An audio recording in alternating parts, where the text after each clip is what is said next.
আলোচনার সূচনায় আনুষ্ঠানিকতার মধ্য দিয়ে আমার পক্ষ থেকে আবারও দিল খোলা সালাম, আসসালামু আলাইকুম ওয়া রাহমাতুল্লাহি ওয়া বারাকাতুহু। ওয়া আলাইকুম আসসালাম ওয়া রাহমাতুল্লাহি ওয়া বারাকাতুহু। সবাই কেমন আছেন? আলহামদুলিল্লাহ। আপনি কেমন আছেন? আল্লাহ তাআলা আমাকে ভালো রেখেছেন, বলি আলহামদুলিল্লাহ। সম্মানিত হাজিরিন, প্রোগ্রামটা নির্দিষ্ট ডেটে ছিল 12 তারিখই দিতে হবে। এই একটা কমিটির ভাইরা, বিশেষ করে আমার মাজিদুল ভাই, উনি যোগাযোগ করেছিলেন, মানে 12 তারিখ তারা সিলেকশন করেছেন। তো বললাম ভাইজান, আমার তো অনেক দূরে প্রোগ্রাম তো কাভার করা খুব কঠিন হবে, অনেক দূরে। হুজুর আপনি 3টার মধ্যে আসলে হবে। আমি ভুল করে চাটমোহরদের ঢুকে আবার চলে গেছে একদন্তর দিকে, গোটা পাবনা ঘুরছি, শুধু 2 ঘন্টা শুধু ঘুরতেই চলে গেছে আমার। তো যাই হোক, নসিবে ছিল। এরপরেও যে চাঁদ মাখা মুখ আল্লাহ পাক আমাকে দেখালেন, আল্লাহর শুকরিয়া আদায় করছি, বলছি আলহামদুলিল্লাহ। সম্মানিত হাজিরিন, আমি খুবই খুশি যে আপনারা মাহফিলের শান মানকে ধরে রাখার জন্য এখনো এই শেষ সময় এখনো বসে আছেন। এটা আল্লাহ পাকের মেহেরবানি, আপনাদের আন্তরিকতা, কোরআনের প্রতি, ইসলামের প্রতি চরম ভক্তি আর ভালোবাসার বহিঃপ্রকাশ। বলি আলহামদুলিল্লাহ। শেষ ক্লাস তো খুব কঠিন। আমার আগে যারা কথা বলেছেন, এক একজন বাংলাদেশ, মানে একজনকে যদি ধরি, সে নিজে একটা বাংলাদেশ। মানে এতগুলো আলোচককে একদিনে এক জায়গায় হাজির করা, মানে এটা একটা বিশাল যোগ্যতা আমি মনে করি। 1 তারিখে মাহফিল কমিটিকে ধন্যবাদ, তারা এই গোটা দেশ খ্যাত আন্তর্জাতিক মানের এই মেহমানগুলোকে এক জায়গায় যে করলেন কেমন, এটা আমিও তো পারতাম না। এটা বিশাল ব্যাপার। কিন্তু আল্লাহ তাআলা মাহফিলকে কবুল করুন, জোরে বলি আল্লাহুম্মা আমিন। আমার মাজেদ ভাই একটাবারের জন্য তিনি একটু যে মনক্ষুণ্ণ হওয়া, তা হননি। নসিবে ছিল যেরকম। আমি বাউই কলা কিন্তু আরেকটা আছে না, আমি ওই জায়গায় চলে গেছি, গিয়ে বসে আছে। একই থানা, এই প্যাঁচটা লেগে এই অবস্থা হয়ে গেছে। যাই হোক, আমি যে আসতে পারলাম, আল্লাহর শুকরিয়া। সম্মানিত ভাইরা, এখানে তো আলোচনার সাবজেক্ট গুলো দেওয়া হয়নি। আমার পূর্বের মেহমানরা কি কথা বলেছেন তাও জানি না। আগামীতে মাহফিল যখন করবেন, সাবজেক্ট দিয়ে ফেলবেন, জমকের আলোচনা এই সাবজেক্ট, তাহলে আলোচনার যে সাবজেক্টের একটা মিল, এটা আর থাকবে না, তাই না? আগামীতে এটা সিলেকশন করবেন ইনশাআল্লাহ। এটা আমার একটা জাস্ট পরামর্শ। হয়তো আপনারা হয়তো দেন না এই জন্য যে হুজুরের কি পছন্দ আর আমরা কোন জন্য সাবজেক্ট দিয়ে দিই, এটাও না। পরামর্শ করে যখন দাওয়াত দিবেন, সেই সময় বলে দিবেন, হুজুর আমরা এই সাবজেক্টে আপনার আলোচনা শুনতে, অথবা আপনি কি পছন্দ করেন, আপনার পছন্দের একটা সাবজেক্ট আপনি দিয়ে দেন, তাহলে 4 জন 4টা সাবজেক্ট আলোচনা করলো, এটা হ্যাঁ, তাহলে ভালো হয়। সম্মানিত ভাইয়েরা, এখন তো আর ঘুম থাকার কথা না। এখন কি আর ঘুম আছে চোখে? ঘুম তো এখন ভেঙে যাওয়ার কথা। যা কিছু হয়ে গেছে, মানুষের ঘুমের মানে টার্ম যেটা, টাইম যেটা, সেটা হচ্ছে 11টা, 1টা, বড় জোর 2টা পর্যন্ত মানুষের প্রচুর ঘুমের যে চাপ থাকে, সে চাপ তো আর নাই। এখন তো ঘুম এখন আর না থাকার কথা। সম্মানিত ভাইয়েরা, আলোচনার দিকে চলে যাচ্ছি আমরা। একটু মনোযোগ দিয়ে শুনতে হবে, একটু মনোযোগ দিবেন। যতটুকু শুনি আমরা আমলের নিয়তে শুনবো, জোরে বলি ইনশাআল্লাহ। আমি যে বিষয়ে আজকে কথা বলতে চাচ্ছি, সেটা হলো যেটা সবচাইতে বেশি লঙ্ঘিত হয়, আমরা নষ্ট করে ফেলি, সেটা হচ্ছে হক। সেটা কি? একটা ব্যাটারির নাম আছে কিন্তু আবার হক ব্যাটারি, এটা কিন্তু সেই হক ব্যাটারি না। এটা হচ্ছে হক অর্থাৎ অধিকার, রাইটস। গোটা পৃথিবী জুড়ে সবচেয়ে বেশি লঙ্ঘিত হচ্ছে যেটা, সেটা হচ্ছে মানুষের অধিকার। যেরকম বিচারকের কাছে বিচার প্রার্থীর প্রত্যাশা হলো আমি যেন সঠিক বিচার পাই। সঠিক বিচার যদি আপনি না পান তাহলে আপনার হক নষ্ট করলো বিচারপতি। তো বিচারপতি সঠিক রায় দেয় না, এমন বিচারপতি মনে হয় নাই। আসতে খবেন না, আছে না নাই? এমনকি গ্রামে গঞ্জেও মাতব্বররা, কিছু কিছু মাতব্বররা রায় দিতে হবে একদিকে, রায় দিয়ে দেয় আরেক দিকে, কিছু ঘুষ টুস খায়া। এরকম মাতব্বর মনে হয় পাবনায় নাই। আসতে বলে, আছে না নাই?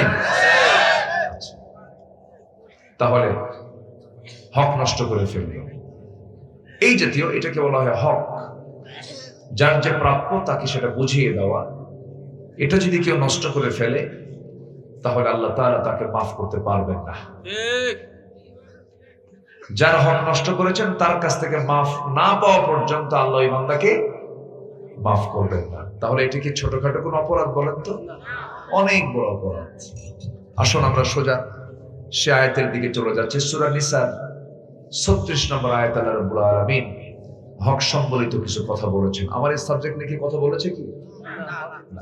আচ্ছা, কেউ বলেন না, তাহলে তো ভালো হলো। জি, সূরা নিসা। সূরা কি বলেন? নিসা মানে কি? নারী জাতি। বলুন কি? নারী জাতি। এখানে বসে আছে কারা? তাহলে উল্টা হয়ে গেল না? তাহলে কি এটা পাল্টা ফেলবো? পাল্টা ফেলার কোনো কায়দা নাই, কারণ পুরুষ নামে কোনো সূরাই নেই। পুরুষ নামে কোনো সূরা নেই। তাহলে বলবো কি? আপনি বলেন। আমরা কিন্তু কোরআনে বাদ পড়ে গেছি। এমনি আমি মানে মজা করে বলতেছি, কিন্তু মানে পুরুষ নামে সূরা নেই, নারী নামে সূরা আছে, সূরাতুন নিসা। রিজাল নামে কোন সূরা নাই। তবে মুহাম্মদ, ইউনুস, ইব্রাহিম আছে না? বলেন তো। আছে, এই সমস্ত সূরাগুলো আছে। আবার ওইদিকে মারিয়াম আছে। মারিয়াম আছে না নাই? আছে। তাহলে দুটাই আছে। তাহলে দুটাই আছে। নারী জাতির নামে একটি স্পেশাল সূরা আছে, আবার একজন খাস ভাবে একজন মহিলার নামে সূরার নামকরণ করা আছে, সূরা মারিয়াম। তাহলে কোরআনের সূরার দিক থেকে, দখলের দিক থেকে মেয়েরা আগায় আছে। এরপরে কয় নারী কি ইসলাম সম্মান দেয়নি? অনেক সম্মান দিয়েছে ইসলাম। ইসলাম যা দিয়েছে পৃথিবীর কেউ নারীকে এত সম্মান দিতে পারেনি। বলি আলহামদুলিল্লাহ। মেয়েদের কোন দাম ছিল? একসময় মেয়েদের কোন দাম ছিল? রাসূল বললেন, যার ঘরে একটা মেয়ে তার জন্য একটা জান্নাত, যার ঘরে দুইটা মেয়ে তার জন্য দুইটা জান্নাত, যার ঘরে তিনটা মেয়ে তার জন্য তিনটা জান্নাত। এবং আল্লাহ পাক জান্নাতের অ্যাড্রেসটা করেছেন হলো নারীর পায়ের নিচে। জোরে বলে সুবহানাল্লাহ। সূরাতুন নিসা আয়াত নম্বর 36। আল্লাহ পাক হক নিয়ে কথা বলেছেন। এখানে তার হক, বান্দার হক, পিতামাতার হক, প্রতিবেশীর হক, সব নিয়ে কথা বলেছেন। আল্লাহ রাব্বুল আলামিন বলেন, ওয়া'বুদুল্লাহা ওয়া লা তুশরিকু বিহি শাইআন ওয়া বিল ওয়ালিদাইনি ইহসানান ওয়া বিযিল কুরবা ওয়াল ইয়াতামা ওয়াল মাসাকিন ওয়াল জারি যিল কুরবা والجار الجنب والصاحب بالجنب وابن السبيل وما ملكت أيمانكم إن الله لا يحب من كان مختالا فخورا جرب الله أكبر الله رب العالمين এখানে হক সম্বলিত অনেক প্রসঙ্গ টেনেছেন। এখানে হাক্কুল্লাহ কিছু আছে, হাক্কুল ইবাদ আছে, আল্লাহর হক আর বান্দার হক। এই দুইটা হক যদি পরিপূর্ণরূপে যদি কোনো বান্দা আদায় করে দুনিয়া থেকে বিদায় নিয়ে নেয়, এই হক প্রতিষ্ঠা, হক আদায় করার জন্য সেই বান্দা সোজা জান্নাতে চলে যাবে। আর হক যদি লঙ্ঘন করে, খবর আছে আল্লাহ পাক তাকে মাফ করবেন না। আমার ভাইয়েরা, এক সাহাবী আমার নবীর সামনে দাঁড়িয়েছিলেন। রাসূল সেই সাহাবীকে প্রশ্ন করলেন, ইয়া মুআজ, হাল তাদরি হাক্কুল্লাহি আলা ইবাদিহি ওয়া মা হাক্কুল ইবাদি আলা আল্লাহ? মুআজ, তুমি কি জানো বান্দার উপরে আল্লাহর হক কি, আল্লাহর উপরে বান্দার হক কি? সঙ্গে সঙ্গে মুআজ বলছেন, কুলতু ইয়া রাসূল, কুলতু আল্লাহ ওয়া রাসূলুহু আ'লামু, আল্লাহ এবং রাসূল বেশি জানেন। সঙ্গে সঙ্গে রাসূল বলছেন, ফাইন্না হাক্কুল্লাহি আলাল ইবাদি আন ইয়া'বুদুহু ওয়া লা ইউশরিকু বিহি শাইআন ওয়া হাক্কুল ইবাদি আলাল্লাহি আন লা ইউ'আযিবা মান লা ইউশরিকু বিহি শাইআন। আল্লাহর হক হলো বান্দা তার গোলামি করবে এবং শিরিক করবে না।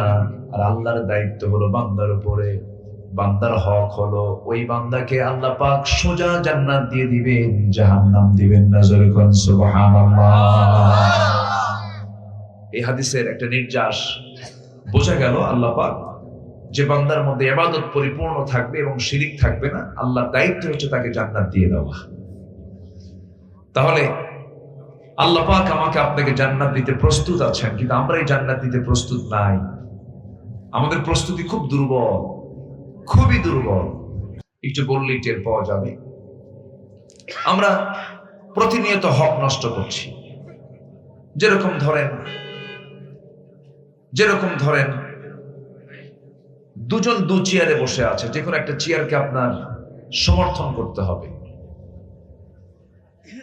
দুজন একটা চেয়ারে বসবে, কিন্তু আপনাকে সমর্থন করতে হবে। একজন হলো আল্লাহওয়ালা ভালো মানুষ, আরেকজন হলো চোর। আপনি চোরকে যদি সমর্থন দিয়ে যদি চেয়ারে বসায় দেন, চুরি করলে মনে হয় এটার গুনাহ আপনি পাবেন না। আস্তে করে পাবেন কিনা বলেন? তাহলে এখানে কার হক নষ্ট করা হলো বলেন তো? যে ভালো লোক তার হক নষ্ট করা হলো। আমার কথা কি বুঝতেছেন? মানে ওই চেয়ারে বসার যোগ্য হলো খারাপ লোক না ভালো লোক? আচ্ছা, আমি আরেকটা সহজ করে বলি। মসজিদের ইমাম আপনি নির্বাচন করবেন। দুজন ব্যক্তি এসেছে, একজনের যোগ্যতা একটু কম, আরেকজনের যোগ্যতা একটু বেশি। একজনের দাড়ি একটু ছোট, দাড়ি কাটে, আরেকজনের দাড়ি মাশাআল্লাহ বড়, সুন্নাহ পরিপূর্ণ সুন্নাহ, তার জুব্বা, পোশাক আশাক, ইলম কালাম সব দিক থেকে সে তার চেয়ে ভালো। ওই ইমামতির চেয়ারে বসার যোগ্যতা কার বেশি বলেন? যার যোগ্যতা, যার ইলম কালামটা বেশি, তাকেই সমর্থন দিয়ে সেখানে বসানো উচিত। এটা হচ্ছে তার হক। তার কি বলেন? হক। আর আপনি ওই লোকটাকে মার প্যাস খাটায় অধিক যোগ্য ব্যক্তিকে আপনি সরাইয়া দিয়া অযোগ্য লোককে বসায় দেন, এটা তার হক নষ্ট করে দেওয়া হলো। আমার কথা কি বুঝতেছেন ভাইরা? শেষ রাত তো, একটু কঠিন জটিল আলোচনা, একটু বুঝতে একটু কষ্ট হতে পারে, একটু কষ্ট করে শুনতে হবে। তাহলে এরকম হক নষ্ট করার নসিব মনে হয় আমার দেশে নাই। আসতে বলবেন না, আছে না নাই? ইমাম নির্বাচন করতে গেলে কিন্তু আমরা ভুল করি না।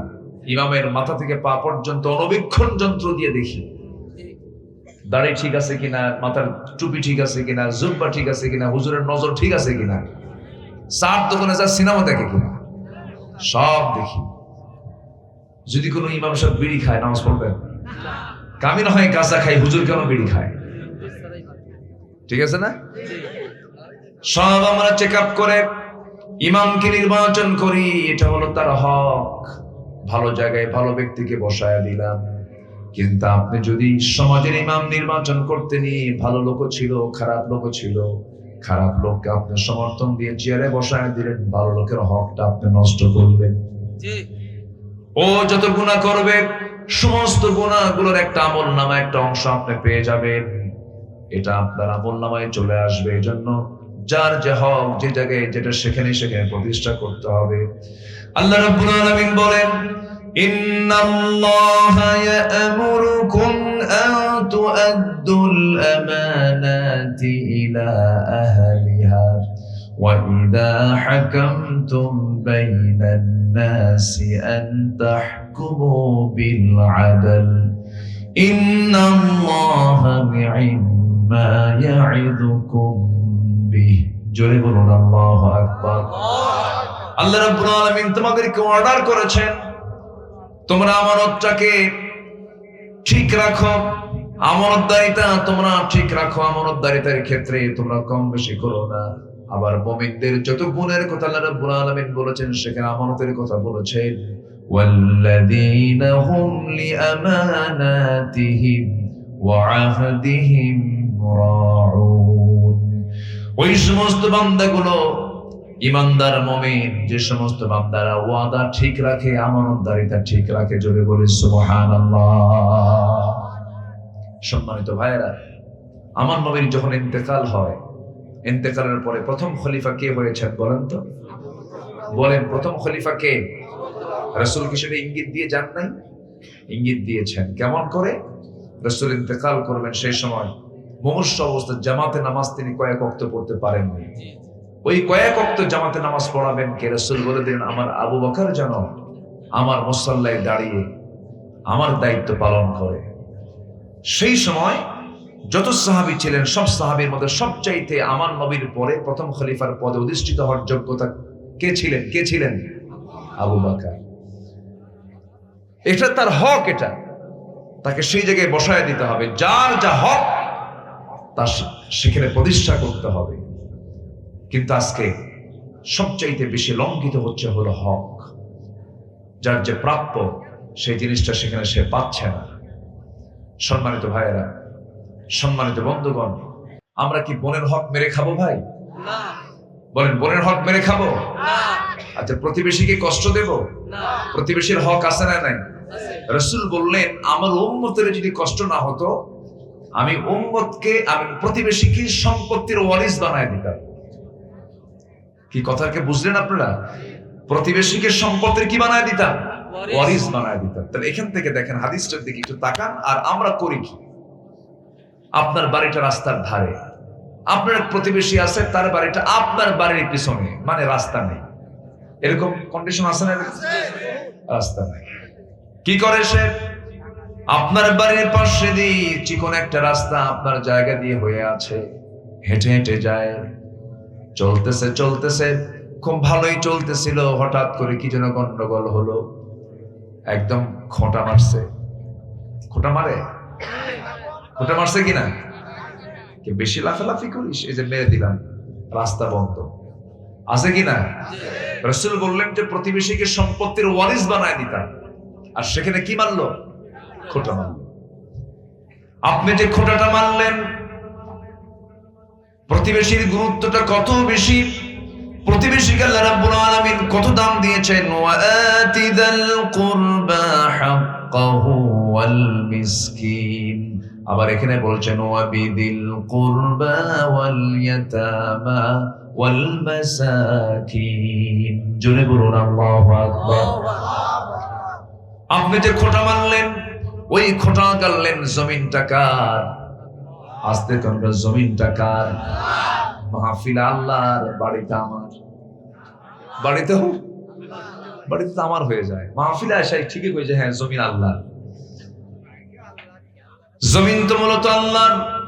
খোঁটা মারলেন, আর যার জন্য খোঁটা মারলেন, যাকে আপনি আটকায় দিলেন, সেও তো আল্লাহর বান্দা। আল্লাহর জমিনে খোঁটা মারলেন, আল্লাহর জমিনে বান্দা, আল্লাহর বান্দাকে আটকায় দিলেন, তাকে পথ রোধ করে দিলেন। যে বান্দা দুনিয়ার জিন্দেগিতে কোনো বান্দার জন্য রাস্তা তৈরি করে দেবে, আল্লাহ রাব্বুল আলামিন তার জন্য জান্নাতের রাস্তা তৈরি করে দিবে। আপনার মালিকানাধীন জায়গা দিয়ে মানুষ হাঁটবে, এটা যে কত বড় সওয়াবের কাজ! আল্লাহু আকবার, কত বড় সওয়াবের কাজ! হাজারো গন্ডগোল লাগুক, রাস্তা কখনো বন্ধ করবেন না। আমি চেয়ারম্যানের আজকে খুব উপকার করে দিয়ে যাচ্ছি। চেয়ারম্যানদের তো দরবারই তো এগুলো নিয়ে, ও রাস্তা বন্ধ করছে, এইটা করছে, ওটা করছে, দুনিয়ার কাহিনী। আমরা ছাড় দেব। আমরা কি দেব বলেন তো? ছাড় দেব। ছাড় পাবো কার কাছে? বলেন কার কাছে? আল্লাহর কাছে। ছাড় দেব, নাও দিলাম, আমার তো এটা স্থায়ী না, আমি তো চলেই যাব। ছাড় দিবেন, ছাড় পাবেন। মাফ করবেন, কাউকে মাফ করবেন, মাফ পাবেন। প্রতিশোধ নেবেন, আল্লাহর প্রতিশোধ নেবেন। ঠিক কিনা? একদম হিসাবের কথা।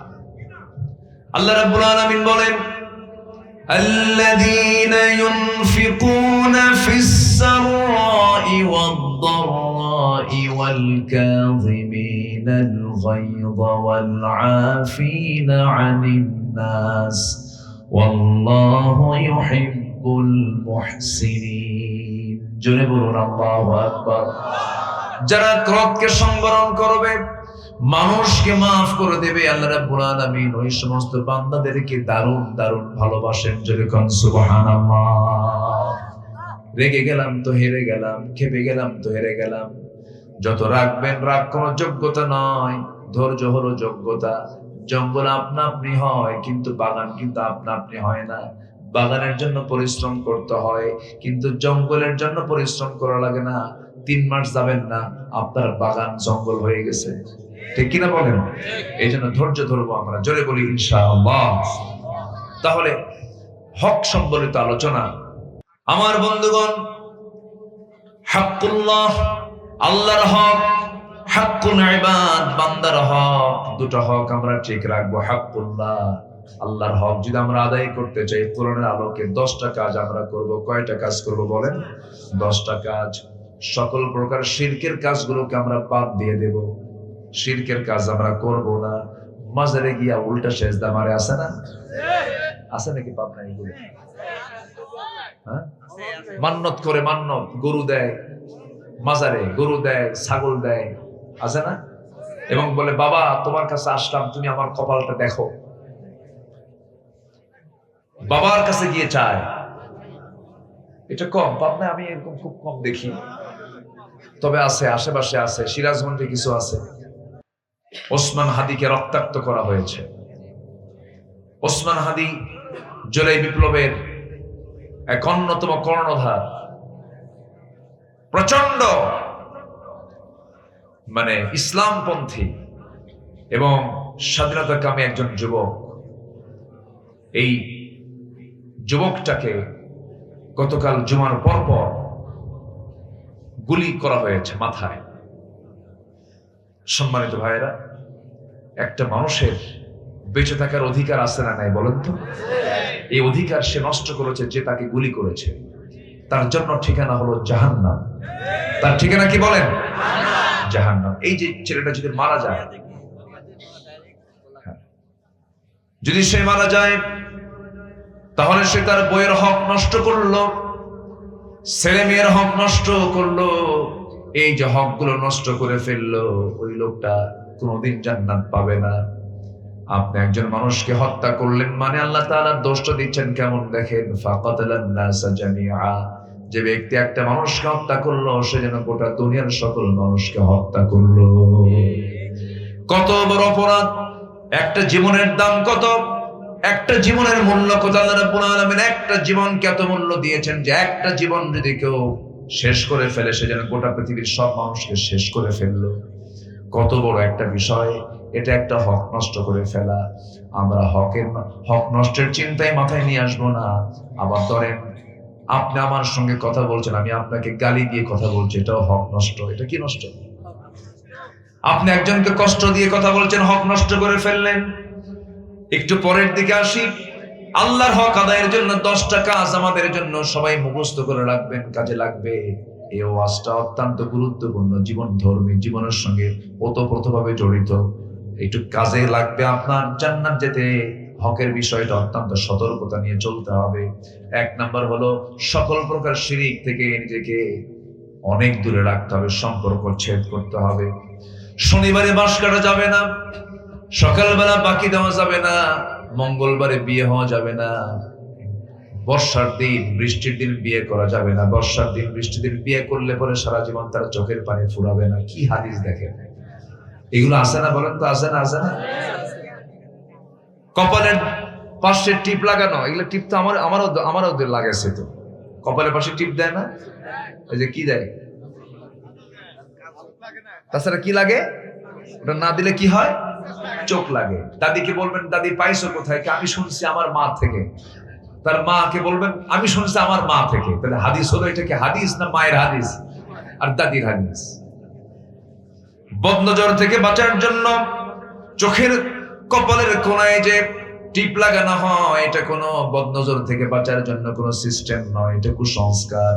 বদনজর থেকে বাঁচার জন্য বলতে হবে, সবাই বলুন قل أعوذ برب الفلق من شر ما خلق ومن شر غاسق إذا وقب ومن شر النفاثات في العقد ومن شر حاسد إذا حسد জোরে বলুন আল্লাহু আকবার।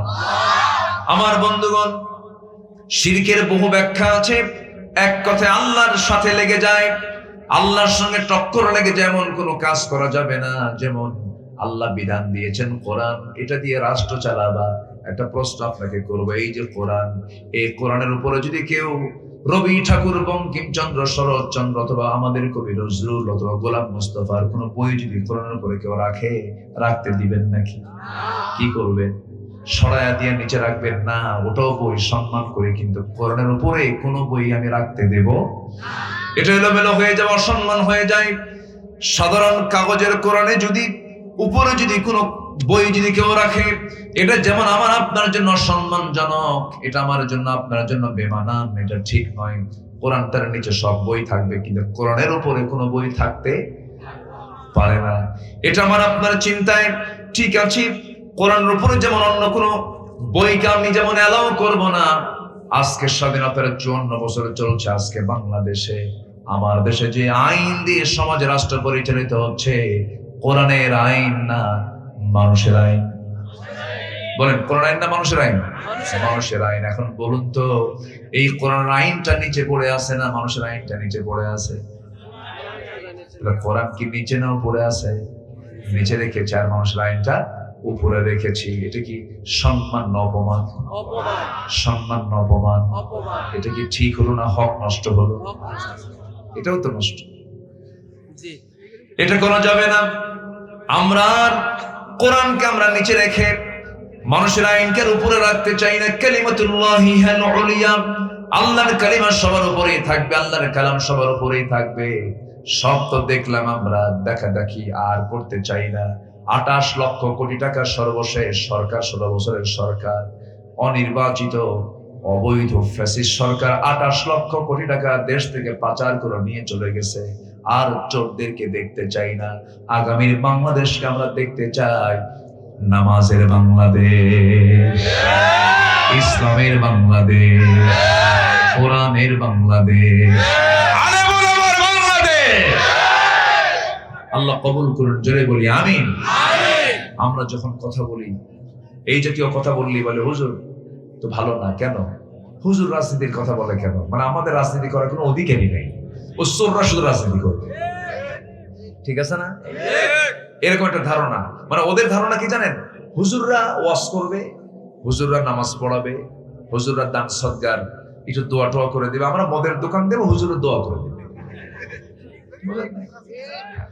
আমরা আকাম কুকাম করবো, হুজুরের দোয়া করে জান্নাত পার করে জাহান্নামে দিয়ে দেবে। ওরা এরকম দেখতে চায় আমাদেরকে। একটা উদাহরণ মনে পড়লো আমার, ছোট্ট একটা বাচ্চার কথা। অনেকদিন আগে আমাকে একদিন একটা ছোট্ট একটা বাচ্চা, 8 বছরের বয়সের বাচ্চা আমাকে দেখে আর মন খারাপ করে চেয়ে আসে। বললাম যে আব্বু, আমার দিকে তাকায় তোমার মন খারাপ কেন, এরকম করতেছো কেন?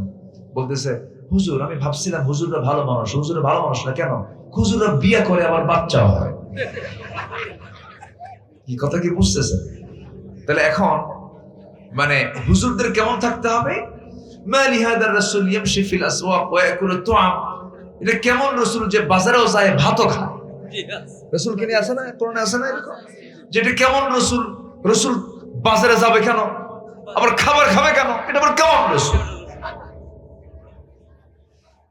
কিন্তু আমরা কি মানুষ না? বলেন তো, আলেম ওলামা কি মানুষ না?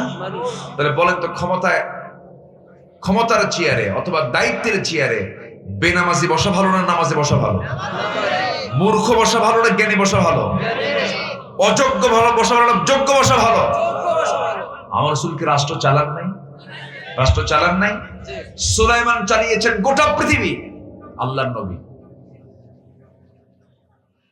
এরপরে ইউসুফ আলাইহিস সালাম খাদ্যমন্ত্রীর দায়িত্ব পালন করেছেন। খোলাফায়ে রাশেদা 30 বছর গোটা অর্ধ পৃথিবী শাসন করেছেন, বিশ্বজাহান তারা চালিয়েছেন। আমরা সেই পর্বে আমরা ফিরে যেতে চাই যে পর্ব চালিয়েছেন সাহাবায়ে কেরাম, আম্বিয়ে কেরাম। আমরা সব দেখা শেষ করেছি। আমরা ভণ্ড প্রতারকদের আর দেখতে চাই না, বেনামাজি চরিত্রহীন লম্পট নেতৃত্ব আর দেখতে চাই না। সব দেখা শেষ করেছি। আগামীর দেশ আমরা দেখতে চাই কোরআনের বাংলাদেশ। আল্লাহ কবুল করুন, জোরে বলি আমিন, আরো জোরে আমিন। কষ্ট দিয়ে ফেললাম, কষ্ট পেলেও কিছু করার নাই। কষ্ট পেলে তো কিচ্ছু করার নাই। হামলা করবেন যত, পিছে যাবেন তত। যত আঁকাবাঁকা কথা বলবেন, জাতি থেকে বিচ্ছিন্ন হয়ে পড়বেন আপনারা। যুবকরা আর অচেতন নাই, তারুণ্য অত্যন্ত অ্যালার্ট। ওদের চোখ কান খোলা রেখে সব দেখতেছে, সময় মতো কাজে লাগাবে। যেমন করে জুলাই আগস্টে আমি তো ভাবছিলাম যুবকরা মনে হয় শেষ হয়ে গেছে, ফ্রি ফায়ার পাবজি পায়া, গেমস টেমস খেয়ে, মোবাইল ফোন পায়া মনে হয় সব শেষ হয়ে গেছে। না, জাতে মাতাল তালে ঠিক। আন্দোলন করে আন্দোলনকে বিজয়ের চূড়ান্ত শিখরে পৌঁছায়া গণভবনে গিয়ে মুরগির রান খাইছে। অতএব আর বাংলাদেশে মুসলমানদেরকে আর ধোঁকা দেওয়া যাবে না, ধোঁকাবাজি চলবে না। আল্লাহ কবুল করুন, জোরে বলি আমিন। শিরক করব আমরা? শিরকের কাছে যাব? শিরক কোনটা? যারা আল্লাহর আইন ছাড়া মানুষের আইনকে মানে, এটা একটা শিরক। এগুলো করা যাবে না। অনেক কথা আছে। নাম্বার 2, আল্লাহর হক হচ্ছে আল্লাহর প্রতি ঈমান আনা। আমাদের দায়িত্ব কার প্রতি ঈমান আনা? আল্লাহর। আমরা কি ঈমান আনছি না পাইছি? বলেন, ঈমান আনছি না পাইছি? পেয়েছি। আবু বকর ঈমান এনেছেন, ওমর ঈমান এনেছেন, সাইয়েদনা ওসমান ঈমান এনেছেন, সালমান ফার্সি কোথায় তার বাড়ি, রাসূলকে খুঁজে খুঁজে বের করে ঈমান এনেছেন। আর আমরা মারপেট থেকে বের হয়ে লা ইলাহা ইল্লাল্লাহ পাইছি। এই জন্য এটার কদর বুঝি না। সালমান ফার্সি রাদিয়াল্লাহু তাআলা আনহু পারস্যের মানুষ, রাসূলকে খুঁজে খুঁজে বের করলেন। খুঁজে বের করার পর রাসূলকে দেখে বলছেন, আমি আপনাকে মান্নত দিতে চাই। রাসূল বলছেন, মান্নত আমি খাই না, আমি আপনাকে হাদিয়া দিতে চাই। হ্যাঁ, হাদিয়া দিতে পারো। হাদিয়া তিনি গ্রহণ করলেন। এরপর সালমান ফার্সি নবীর দিকে বারবার তাকাচ্ছেন আর মিলাচ্ছেন, আগের কিতাবের সঙ্গে তার চেহারার মিল খুঁজে পাচ্ছেন। এবং এক পর্যায়ে বলছেন, আমি আপনাকে একটু, যদি আপনি আমাকে সুযোগ দিতেন, আপনি যে চাদরটা মুড়ি দিয়ে বসে আছেন, চাদরটা যদি পিঠ থেকে সরায় দিতেন। রাসূল মুসকি মুসকি হাসি মারছেন আর মনে মনে চিন্তা করছেন, এই যুবক তো আগের কিতাব পড়েছে, আমার নবুয়তের সিলমোহর দেখতে চায়। সুবহানাল্লাহ, সুবহানাল্লাহ। আমার নবীজি নিজের পিঠের চাদরটা সরায়া দিলেন। নবীর রাসূলের পিঠের ঠিক মাঝখান বরাবর কালো যে নবুয়তের সিলমোহরটা ছিল, সেই সিলমোহরটা প্রকাশ পেয়ে গেল। সালমান ফার্সি নবীজির সেই সিলমোহর দেখা মাত্রই লাফ মেরে এসে সেই নবুয়তের সিলমোহরে চুমু খেলেন। রাসূলকে জড়িয়ে ধরে বলছেন, আশহাদু আল্লা ইলাহা ইল্লাল্লাহু ওয়াহদাহু লা শারীকা লাহু ওয়া আশহাদু আন্না মুহাম্মাদান আবদুহু ওয়া রাসূলুহু। হেদায়েতের মালিককে বলেন। সালমান ফার্সির বাড়ি হলো ইরান, পারস্য। কোথায় পারস্যের মানুষ কালেমা পড়ে মুসলমান হয়ে গেলেন। নবীর ঘরের আবু তালেব, নবীর ঘরের আবু লাহাব। আমার নবীজি আবু তালেবের সঙ্গে সারাটা জীবন প্রায় কাটায় দিলেন। সে আবু তালেব কালেমা পড়তে পারলো না, আবু লাহাব কালেমা পড়তে পারলো না। এখান থেকে প্রতীয়মান হয়, হেদায়েতের মালিক কোনো বান্দা নয়, হেদায়েতের মালিক একমাত্র কেবলমাত্র শুধুমাত্র কে? হেদায়েতের মালিক কে?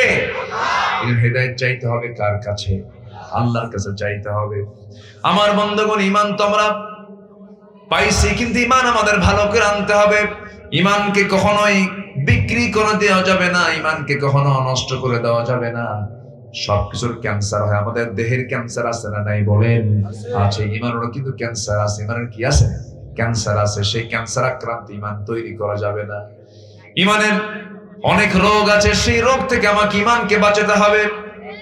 আল্লাহ রাব্বুল আলামিন সেজন্য বলছেন ইন্নাল্লাযীনা ক্বালু রাব্বুনাল্লাহু সুম্মা ইসতাকামু তাতানাজ্জালু আলাইহিমুল মালায়েকা আল্লা তাখাফু ওয়া লা তাহজানু ওয়া আবশিরু বিল জান্নাতিল্লাতী কুনতুম তুআদুন। জোরে বলুন আল্লাহু আকবার।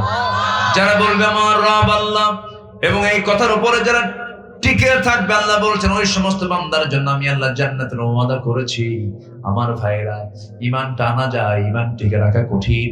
কত চ্যালেঞ্জ আপনার সামনে আসবে, আপনার সামনে ঘুষের চ্যালেঞ্জ আসবে, আপনার সামনে বহু প্রলোভন চলে আসবে, আপনার সামনে নারীর টান চলে আসবে, আপনার সামনে বহু কিছু চলে আসবে। যত কিছু আসুক না কেন, ঈমানদার ঈমান নিয়ে টিকে থাকবে, কারণ আল্লাহ রাব্বুল আলামিন বলছেন বান্দা পরীক্ষা করব, ঈমানের পরীক্ষায় তোকে পাস করতেই হবে। ঈমানের পরীক্ষায় ফেল করা যাবে না। আহাসিবান নাস আইয়ুতরাকু আইয়াকুলু আমান্না ওয়া হুম লা ইফতানুন। যুবক, তোমার যৌবনে পরীক্ষা আসবে, নারীর কিসের পরীক্ষা আসবে বলো? নারীর পরীক্ষা আসবে। তোমাকে অফার করবে আই লাভ ইউ। কে এই যুবকরা কথা কও না কেন? তোমাকে বলবে আমি তোমাকে ভালোবাসি। এখন তো প্রপোজ করার জন্য আগের যুগে চিঠির লেনদেন হতো, দূর থেকে চোখাচোখি হতো, সমাজ দেখে ফেলতো, কত কঠিন ছিল। আর এখন মোবাইলের যুগে কিচ্ছু লাগে না, শুধু WhatsApp, Imo, Line, Viber, Messenger, Instagram, Kurigram. ঠিক আছে না?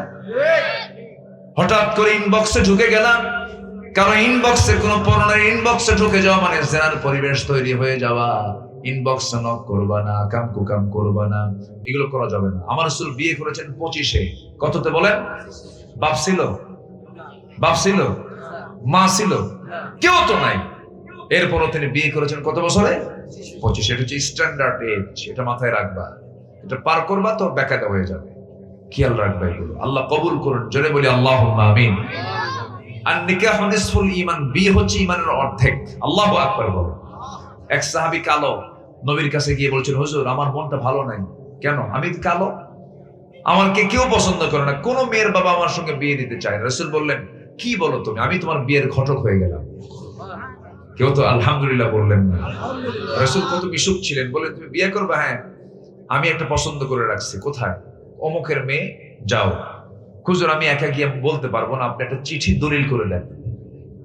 আমার নবীজি লিখিত করে দিলেন। মেয়ের বাবার কাছে গিয়ে এই সাহাবী গিয়ে বলছেন এই মেয়ের বাপ এদের পর তাড়াতাড়ি ব্যবস্থা কর। মেয়ের বাপ যখন দেখছে রাসূল চিঠি পাঠিয়েছেন, আশ্চর্য হয়ে, রাসূল আমার মেয়ে কিনে চিন্তা করেছেন, আমি তো বিয়ে দিব কিন্তু তুমি তো কালো। মনে মনে ভাবতেছে আমার মেয়ে তো পূর্ণিমার চাঁদ, মিলতেছে না, তো আমি কেমনে কি করি। এই কথাগুলো মেয়েটা দেওয়াল ঘেঁষে ঘেঁষে সব কথাগুলো শুনে নিয়েছে। মেয়ের বাবা ভিতরে গিয়ে বলছে আমার সন্তান, রাসূল পাঠিয়েছে একটা ছেলেকে। মেয়ের চোখে পানি, কাঁদবে, হাউমাউ করে কাঁদবে। বাপ বলছে মা রে, তোমারও যদি পছন্দ না হয় রাসূল পাঠালে কি হবে, বিয়ে দেব না আমি। সঙ্গে সঙ্গে মেয়ে বলছে বাবা বুঝতে ভুল করেছ, এই জাগতিক জীবনে আমার যদি কোনো বিয়ে হয়, নবীর পছন্দ করে সেই কালো ছেলের সঙ্গে আমার বিয়ে হয়ে যাবে। আমার বন্ধুগণ, কালো কে করে দেন? ধলা কে করে দেন? লম্বা কে করেন? খাটো কে করেন? ফায়সালা কার? দোষটা কার? সিদ্ধান্ত কার? আল্লাহ। কালো সুন্দর, ধলাও সুন্দর, যদি আপনার মনটা সুন্দর থাকে। বিয়ে করছে, বউটা একটু কালো হয়েছে, 3 দিন পরে কান্দে, এই ছেলে কান্দো কেন? বিয়ে করছে, খুশি থাকবা। নয়নের বউ দেখতে কত সুন্দর, আমার একটা বউ হলো, দেখছেন নজর গেছে নয়নের বউ। অন্যের বউর দিকে তাকালে কি নিজের বউ সুন্দর হয়?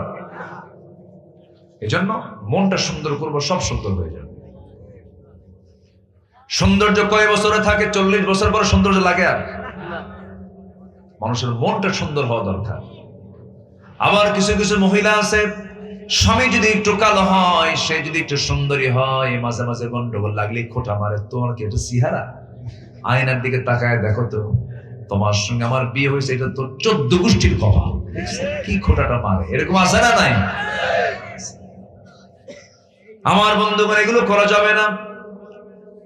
আমার নবীজি ওই সাহাবীকে পাঠায়া দিলেন। ওই মেয়ের বাপ এসে বলছে, ও সাদ আল্লাহ সুলাইমি, তুমি আমার কাছে চলে এসেছো, আমি তো রাজি হয়ে গেছি, আমার মেয়েও রাজি হয়ে গেছে, বিয়ের সম্মতি পরিবার থেকে হয়ে গেছে। সাহাবীর আনন্দ দেখে কে নবীর কাছে গিয়ে বলছেন, হুজুর কাম তো হয়েছে আমার, আজকে আমি সফল, সবকিছু ওকে বিয়ে শাদীর ব্যবস্থা করে দেন। যুবক তো টকবগে যুবক, অবশ্যই যৌবনের উন্মাদনা আছে না নাই বলেন? আচ্ছা, যখন সবকিছু চূড়ান্ত হলো, রাসূল বললেন, ও সাদ বিয়ে তো করবা, তোমার কাছে টাকা পয়সা আছে নাকি? হুজুর টাকা পয়সা পাবো কোথায়, টাকা তো নাই। রাসূল বলছেন, টাকা ছাড়া বিয়ে করবা কেমনে? তোমাকে মোহরনা দিতে হবে। হুজুর বিয়ের টাকার দায়িত্ব যদি আমারে দিয়ে দেন, আমার কোনোদিন বিয়ে হবে না। হুজুর আপনি যখন সব ঠিক করছেন, আপনি টাকাটা দেন। সুবহানাল্লাহ বলবেন। আমার নবীজি খুশি হলেন। দুজন বড় সাহাবীকে ডাক দিলেন, ধনী সাহাবীকে ডাক দিয়ে বলছেন, ওসমান এদিকে আসো, নোমান এদিকে আসো। 200, 200, 400 দিরহাম তাদের কাছ থেকে নিয়ে রাসূল বলছেন, সাদ বিয়ের বাজার করতে যাও। বাজার করতে গেছে, বাজার শুরু করেছেন। এমন সময় একজন সাহাবী এসে বলছে, সাদ বিয়ের বাজার তো করছো, তুমি কি জানো যুদ্ধের ডাক কিন্তু চলে এসেছে?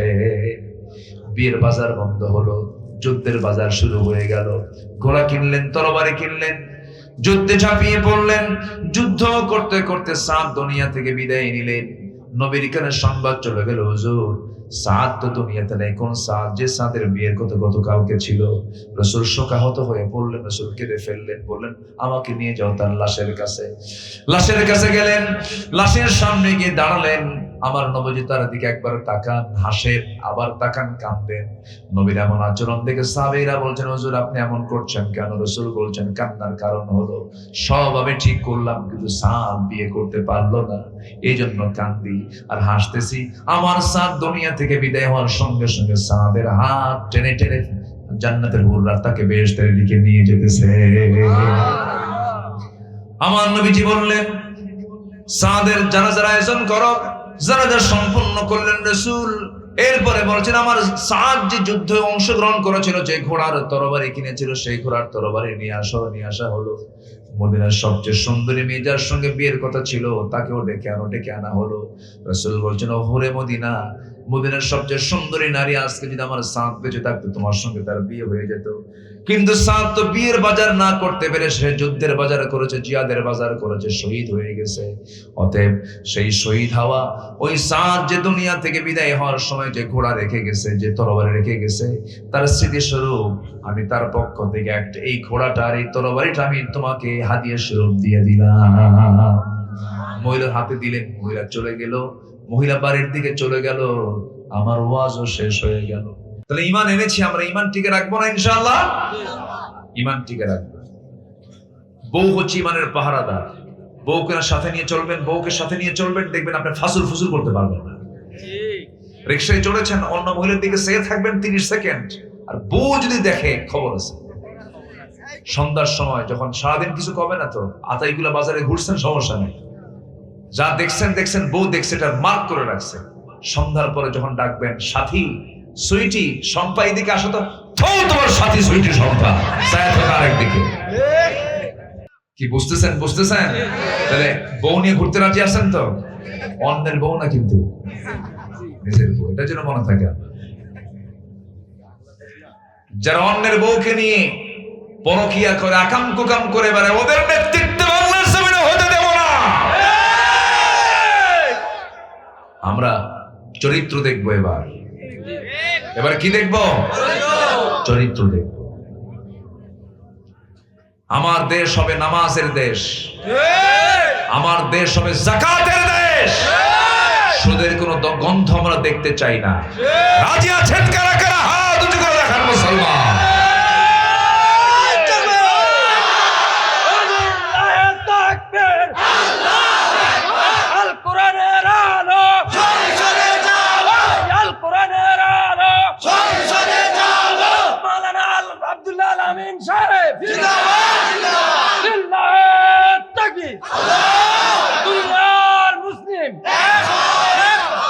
আল্লাহ কবুল করুন, জোরে বলে আমিন। তাহলে ঈমান রক্ষা করার জন্য সকল মাধ্যমগুলো আমাদের ধরার দরকার আছে না নাই? নারী ফিতনা থেকে বাঁচার জন্য কি করতে হবে? বিয়ে করতে হবে। হ্যাঁ, ওরে ছোট বাচ্চাকে বিয়ে করতে হবে, বিয়ে করবা? লক্ষণ তো তোমার ভালোই দেখতেছি, খুব ভালো মনোযোগ দেখছেন, একদম মানে মাশাআল্লাহ, একদম বারুদের মতো চমক, মানে তাকায় আছে কি আলহামদুলিল্লাহ, ঘুমটুম কিচ্ছু নাই এদের দেখতেছে মাশাআল্লাহ। আমরা ঈমান এনেছি, ঈমান নিয়ে টিকে থাকবো, জোরে বলি ইনশাআল্লাহ। সাহাবীরা ইসবাত কঠিন সিদ্ধান্ত নিয়ে ফাঁসির মঞ্চ পর্যন্ত চলে গেছেন, বাতিল শক্তির কাছে মাথা নত করেননি। আমার দেশে এমন রেকর্ড আছে না নাই? আপনার পাবনার সন্তানদের রেকর্ড আছে না নাই? আরে শহীদ নিজামী রাহিমাহুল্লাহ কত বড় আল্লাহওয়ালা ছিলেন জানেন, কত বড় দৃঢ়চেতা ছিলেন। মারা যাওয়ার আগ দিয়ে যেদিন তাকে ফাঁসি দেওয়া হবে, ছেলেকে ডাক দিয়ে বলে, মোমেন আমার তো আজকেই শেষ, আমি মরে যাচ্ছি, আজকে আমি দুনিয়া থেকে বিদায় নিচ্ছি, আমার জানাজা তুমি পড়াবা, তোমার মাকে বলবা সে যেন পাবনায় না যায়, তার কষ্ট হবে। চিন্তা করা যায়? সম্মানিত ভাইয়েরা, ঈমান নিয়ে টিকে থাকতে হবে। অনেক অফার আসছে, তাদেরকে বলা হয়েছে দল ছাড়ো, এটা ছাড়ো, তোমাদেরকে মুক্ত করে দেওয়া হবে। তারা বলেছেন না, জীবন যাবে, ঈমান ছাড়বো না। আল্লাহু আকবার বলেন।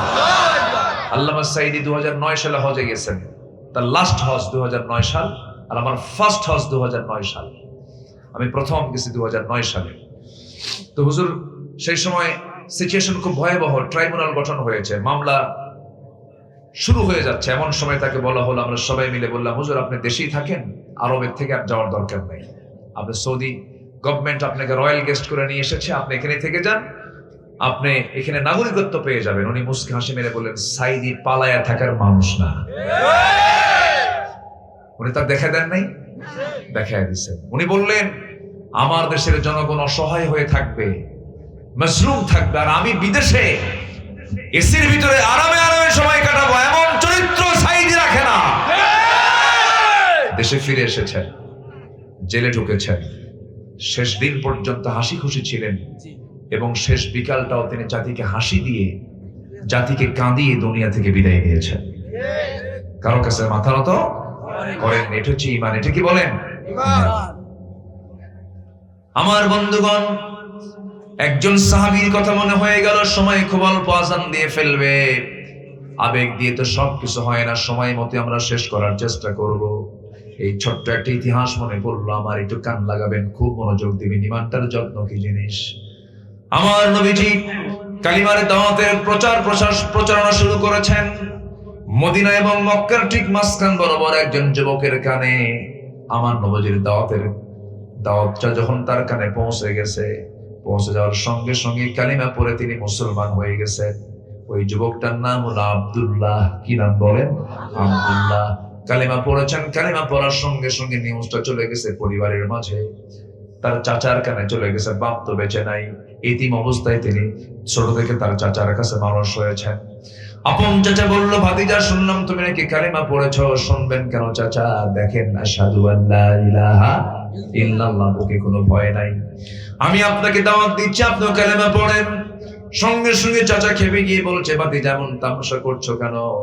আমার পরিবারের সঙ্গে তুমি বাটপারি করলা, 2 নাম্বারি করলা, আমার বাপ দাদার ধর্মের চুনকারি মানলা, আমার সঙ্গে তুমি এত বড় প্রতারণা করলা। তুমি কি জানো আমার কওমের সব লোকগুলোকে ডেকে নিয়ে তোমাকে মেরে রক্তাক্ত করে ঘর থেকে বের করে সমস্ত সম্পত্তিগুলো আমি নিয়ে নেব, জোর দখল করে আমি নিয়ে নেব। মুস্কি হাসি মেরে বলছে, চাচা জোর করে নিতে হবে কেন? একটা কথা জেনে রাখবেন চাচা, গোটা পৃথিবী আমার হাতে তুলে দিবেন, আর ঈমান নিতে চাবেন, পৃথিবী দিয়ে দেব, কিন্তু ঈমান দিতে পারবো না। এটার নাম হলো ঈমান। সঙ্গে সঙ্গে চাচা করলো কি, মেরে রক্তাক্ত করে জমিনে ফেলে দিয়া, এমনকি জামা পর্যন্ত টেনে ছিঁড়ে ফেললো, পরনের লুঙ্গিটা পর্যন্ত খুলে ফেললো, উলঙ্গ করে ঘর থেকে বের করে দিল, রক্তাক্ত করে হাত পা কেঁচো করে ঘর থেকে বের করে দিল। সঙ্গে সঙ্গে মার দরজায় গিয়ে বলছে, মা দরজা খোলো, আমাকে দেখতে চেও না, আমার দিকে তাকাইও না, আমার চাচা আমাকে মেরে লুঙ্গিটা পর্যন্ত খুলে নিয়েছে। ও আমার মা, দেখো তো ঘরের মধ্যে কোনো কিছু আছে নাকি। ঘর থেকে এক খণ্ড কাপড় বের করা হলো, ছোট্ট একটা চাদর দিয়ে তিনি তার সদর কোনো মতো ঢাকলেন। প্রচন্ড শীতকাল সেই সময়, মাকে ডাক দিয়ে বলছে, মা আমার জন্য দোয়া করো, আমি যেন মদিনায় যেতে পারি। আমি তোমাকে ভালোবাসি মা, কিন্তু নবীর চাইতে বেশি ভালোবাসি না। আমার ভালোবাসার মানুষ বসে আছেন মদিনায়, আমি এই জায়গায় থাকবো কেমনে? তুমি আমার জন্য দোয়া করো। আমি শ্রেষ্ঠ দরবার রাসূলের দরবারে রওনা দিলাম। শীতের রাত রওনা দিয়েছেন, মদিনা শরীফ পর্যন্ত পৌঁছে গেছেন। নবীর দরজার কাছে গিয়ে পৌঁছে দরজায় করাঘাত করলেন, দরজা খুলে গেল। দরজা খোলার সঙ্গে সঙ্গে আমার নবীজি দেখেন হাত পা কাঁপতেছে। টকবগে সুন্দর চেহারার যুবক, খালি গায়ে কোনো কাপড় চোপড় নাই। দয়া হলো, মায়া হলো। ভিতরে ঢুকলেন, সুন্দর দুইটা জুব্বা নবীর ব্যবহৃত, হাতে করে এনে বলছেন, আব্দুল্লাহ জুব্বাটা পড়ো, ঠান্ডায় তুমি মরে যাবে। জুব্বা পরিয়ে দিলেন। এরপরে বলছেন, আব্দুল্লাহ কি হয়েছে? সম্পূর্ণ ঘটনা খুলে বললেন। রাসূল বলছেন, আব্দুল্লাহ চিন্তা করো কেন?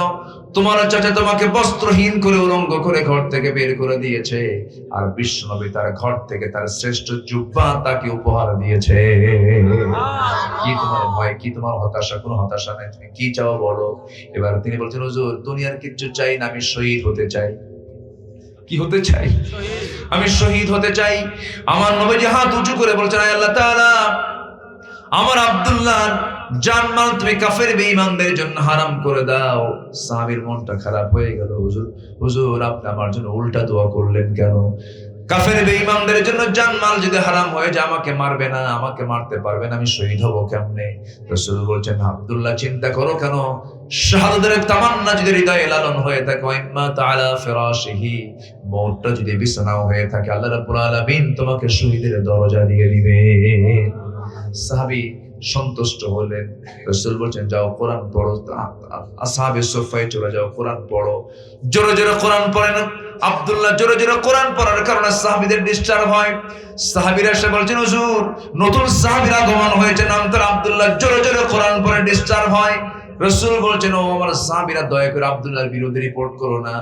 আব্দুল্লাহ জোরে জোরে পড়ার কারণ হলো, ঈমানকে রক্ষা করতে গিয়ে, ঈমানকে বাঁচাতে গিয়ে তার দুনিয়া বিক্রি করতে হয়েছে। খুব কষ্ট করে ঈমানটা এনেছে, তোমরা তাকে আটকায়ও না, বাধা দিও না। আমার নবীজি মদিনার মসজিদ থেকে বহুদিন পর একদিন বলছেন, আব্দুল্লাহ রে চলো আমরা আজকে জিহাদে যাই, অভিযানে বের হবো আমরা, চলো আমরা বের হই। সবাইকে নিয়ে বের হলেন। বের হয়ে চলে গেছেন। অভিযান শেষ হয়ে গেল, যুদ্ধ শেষ হওয়ার পর আবার ফিরে আসতেছেন। হঠাৎ করে নবীর কাছে সংবাদ গেছে, হুজুর আপনার কলিজার টুকরা আব্দুল্লাহ, সেই প্রিয় সাহাবী আব্দুল্লাহ অসুস্থ। রাসূল হঠাৎ করে শোনার পর বলছেন, তার সাহাবীরা তাড়াতাড়ি খেদমত শুরু করে দাও, সেবা শুরু করে দাও, নার্সিং শুরু করে দাও। 3 দিন পরে নবীর কাছে ফাইনাল নিউজ আসলো, হুজুর আপনার কলিজার টুকরা আব্দুল্লাহর পৃথিবীতে বেঁচে নাই। রাসূল কেঁদে ফেললেন। বলছেন, সাহাবীরা আমার আব্দুল্লাহর জানাজার দায়িত্ব আমি কাউকে দেব না, জানাজার আয়োজন করো, আমি রাসূল তার জানাজার নামাজ নিজে পড়াবো। জানাজায় হাজির হলেন, জানাজা সম্পূর্ণ হলো। রাসূল বলছেন, সাহাবীরা আমার আব্দুল্লাহর কবরটা কোথায় খনন করেছো? ওই 2 পাহাড়ের চিপায় খনন করেছে, আমাকে নিয়ে চলো। রাসূল নিজে চলে গেলেন। রাসূল নিজে গিয়ে কবরের সামনে দাঁড়ালেন, টুকরে টুকরে কাঁদতেছেন। রাসূল বলছেন, সাহাবীরা আমার আজকে আব্দুল্লাহর কবরে আমি কাউকে নামতে দেব না। আব্দুল্লাহর লাশ কবরে রাখার জন্য আমি রাসূল নিজে, আমি আব্দুল্লাহর কবরে নেমে যাব। আমার নবীজি নিজে কবরে নামলেন। কবরে নামার পরে বলছেন, আবু বকর আমার ডানে নামো, ওমর আমার বামে নামো। আমার নবীজি হাত দুটো আগায় দিলেন। হাত দুটো আগায় দিয়ে বলছেন, সাহাবীরা রে আমার কলিজার টুকরা আব্দুল্লাহর লাশটা আমার হাতে তুলে দাও। লাশটা তুলে দেওয়া হলো। রাসূল বলছেন, আবু বকর মাথাটা ধরো, ওমর পাটা ধরো। 3 জন মিলে ওই বরকতময় সাহাবী আব্দুল্লাহর লাশটা কবরে শোয়া দিলেন। নবীজি বুকের উপর হাত রেখে বলছেন, আরশের মালিক আল্লাহ, এই মুহূর্ত পর্যন্ত আমি আব্দুল্লাহর প্রতি আমি সন্তুষ্ট আছি। আমার আব্দুল্লাহ কোনোদিন আমার সঙ্গে বেয়াদবি করে নাই। আমার আব্দুল্লাহ অত্যন্ত ভদ্র শান্ত শিষ্ট আমার সাহাবী। আমার আব্দুল্লাহ ঈমান রক্ষা করতে গিয়ে দুনিয়া বিক্রি করে দিয়েছে। সে আমার আব্দুল্লাহ আজকে দুনিয়া থেকে বিদায় নিয়েছে, তার কবরে নেবে। আমি নিজে সাক্ষী দিচ্ছি, আজ পর্যন্ত আমার আব্দুল্লাহ আমার সাথে ভালো আচরণ করেছে। আল্লাহ তুমি তাকে মাফ করে দাও। আমার নবী যেমন দোয়া যখন করছিলেন, পাশে দাঁড়িয়ে থাকে একজন দামি সাহাবী সাদ বিন আবি ওয়াক্কাস, যিনি যুদ্ধ অভিযান করতে গিয়ে সামনে সমুদ্র পেয়েছিলেন। রণতরী ছিল না, যুদ্ধ জাহাজ ছিল না, সমুদ্রের পারে যাবেন কেমনে? হাজার হাজার মুজাহিদকে লক্ষ্য করে বলেছিলেন, ও মুজাহিদরা, আমি আজকে সাদ, যুদ্ধ জাহাজ নাই, রণতরী নাই, কিচ্ছু নাই, নৌযান নাই, কিন্তু সমুদ্র পারে কালিমার পতাকা উড্ডীন করবে। এই জন্য আমি আমার ঘোড়া সমুদ্রের ছেড়ে দিলাম, সমুদ্রে চালায় দিলাম, তোমরা আমার সঙ্গে রওনা দিয়ে দাও। হাজার হাজার সাহাবী ঘোড়া জাবরায় দিয়েছেন সমুদ্র বক্ষে, এপার থেকে ওপারে পানি জমিয়েছেন, কোন ঘোড়ার একটা খুর পর্যন্ত পানি স্পর্শ করে নাই। সেই সাদ বিন আবি ওয়াক্কাস রাদিয়াল্লাহু তাআলা আনহু পাশে দাঁড়িয়ে থেকে বলছেন, ও আল্লাহ, আমার মতো বড় কপাল বান্দার কে আছে? আজকে আমি সাদ জীবিত না হয়ে যদি ওই কবরের বাসিন্দা হতাম, যে কবরের বাসিন্দাকে দাফন করার জন্য পৃথিবীর সেরা 3 জন মানুষ তার কবরে নেমে যায়, ও আল্লাহ, আমার জীবনটা বড় ধন্য হয়ে যেত। আমার বন্ধুগণ, এই যে আব্দুল্লাহর জীবনটা শুনলেন, সবাই তার ইতিহাসটা শুনলেন, এই সাহাবীর এত সম্মান মর্যাদা বেড়ে যাওয়ার 1 নম্বর কারণ হলো ঈমান এনেছেন, ঈমানের উপরে টিকে থেকেছেন। জোরে করুন সুবহানাল্লাহ। এটা কার হক? আল্লাহ। ঈমান আনা কার হক? জোরে বলেন, কার হক? নাম্বার 3 হলো আল্লাহকে ভয় করা, এটা আল্লাহর হক। নাম্বার 4 হলো আল্লাহর বিচারের ফয়সালা মেনে নেওয়া, এটা আল্লাহর হক। নাম্বার 5 হলো সালাত কায়েম করে, এটা আল্লাহর হক। হজ করা, ওয়া আতিমুল হজ্জ ওয়াল উমরাতা লিল্লাহ, কার জন্য? কার জন্য হজ? আল্লাহর জন্য, এটা আল্লাহর হক। সিয়াম পালন করে, এটা কার জন্য বলেন? আস-সাওমু লি ওয়া নাজজি বিহি আই উজজা বিহি। নাম্বার 8 হলো তওবা করা, কার হক? আমার গুনাহ হবে, আমি মাফ চাবো, কার কাছে বলেন? খুশি হবেন কে? বলেন, আল্লাহ খুশি হবেন। তওবা করে, এটা আল্লাহর হক। নাম্বার 9 হলো সমস্ত কিছুর উপরে আল্লাহকে ভালোবাসা, এটা কার হক? বউকে বেশি ভালোবাসবো না আল্লাহকে বেশি ভালোবাসবো? মাকে বেশি না আল্লাহকে বেশি? বাপকে বেশি না আল্লাহকে বেশি? সম্পদকে বেশি না আল্লাহকে বেশি? আল্লাহকে সবার উপরে প্রাধান্য দিতে হবে। ওয়াল্লাযীনা আমানু আশাদ্দু হুব্বান লিল্লাহ, ঈমানদার তো তারাই যারা পৃথিবীর সকল কিছুর চাইতে আল্লাহকে বেশি মহব্বত করে। আমরা আল্লাহকে মহব্বত করে ফজর পড়বো, জোরে বলি ইনশাআল্লাহ, জোরে বলি ইনশাআল্লাহ। সর্বশেষ হলো আল্লাহর হক হচ্ছে সকল জায়গায় কারো কাছে না আছে, চাইবো আমরা কার কাছে? ওয়া ইযস্তাআনতা ফাসতাঈন বিল্লাহ। জীবনের সকল জায়গায় আমরা চাইবো কার কাছে?